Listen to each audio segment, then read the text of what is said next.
بازاروں میں اشیاء کی مانگ میں کمی کی وجہ سے جنوری تا مارچ کی 3 ماہی سستی دیکھی گئی ہے۔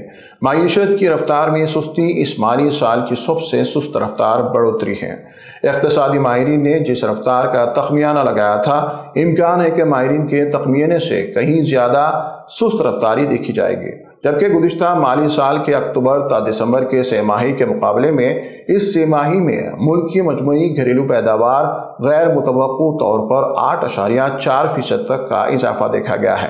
سبسڈیز میں قدرے کمی کی وجہ سے بالواسطہ ٹیکسوں کو عارضی طور پر فروغ تو ملا ہے، لیکن جب ہم اقتصادی سرگرمیوں کا جائزہ لیتے ہیں تو مجموعی ویلیو ایڈڈ 6.5% تک تجاوز کر گیا ہے۔ سروے میں ماہرین اقتصادیات کا یہ بھی کہنا ہے کہ اس صورتحال کے دہرائے جانے کا بالکل بھی امکان نہیں دکھائی دیتا ہے۔